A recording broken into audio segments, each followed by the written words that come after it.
ৰাজ্যত এতিয়াও সক্ৰিয় হৈ আছে গাড়ী চুৰি চক্ৰ। গৌৰীপুৰ পাণবাৰীত নিশা গাড়ী চুৰি চক্ৰৰ পৰা উদ্ধাৰ 12চকীয়া এখন চুৰি ট্ৰাক। পশ্চিমবংগৰ পৰা চুৰি হৈছিল ট্ৰাকখন। নম্বৰ প্লেট সলনি কৰি চুৰি ট্ৰাকখন সৰবৰাহ কৰোঁতে আৰক্ষীৰ অভিযান। গৌৰীপুৰ আৰু পশ্চিমবংগ আৰক্ষীৰ যৌথ অভিযানত উদ্ধাৰ ট্ৰাকখন। গাড়ী চুৰি চক্ৰৰ লগত জড়িত দুজনক আটক কৰাৰ লগতে আন দুজনৰ পলায়ন। আটক হোৱা দুজনক্ৰমে ঝগৰাপাৰৰ শ্বাহজামাল শ্বেখ, আনজন কোকৰাঝাৰ জিলাৰ ফকিৰা গ্ৰামৰ আল ফাৰুক। গাড়ী চুৰি চক্ৰত ব্যৱহৃত AS19K 2921 নম্বৰৰ এখন অল্ট বাহন জব্দ। গৌৰীপুৰ আৰু পশ্চিমবংগ আৰক্ষীয়ে এই সংক্ৰান্ত তদন্ত অব্যাহত ৰাখিছে। News x report north east frontier news.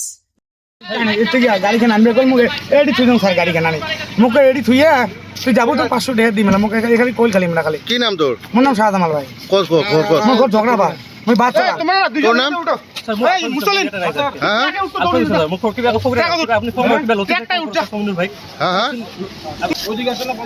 আপনি কি অ্যাৰেস্ট হল? স্যাৰ মোক টাৰ্নিংয়েৰ পৰা মোক এমনি গাড়ীটা ধরে দিয়েছিল ভাই। অটো নিয়ে আগে আগে মই পাশে পাশে স্যার মোক এডি এনে থুল কোনে কোনে দিছে? এই মানুষটা স্যার মই কিছু জানো না ভাই মই বাত চলে খাম স্যার।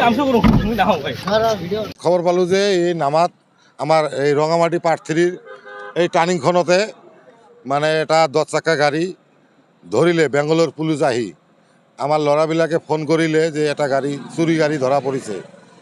আমিও দৌৰাই আহিলোঁ, আহি চালোঁ দুজন মানুহক ধৰিছে আৰু বাকী মানে দৌৰি পলাই গ'ল। এই বেংগলৰ পুলিচক আমি পুছতাছ কৰিলোঁ, এইটো কেনেকৈ কি হৈছে। এইটো আমি 2-3 দিনৰ পৰা মানে খুজি আছোঁ।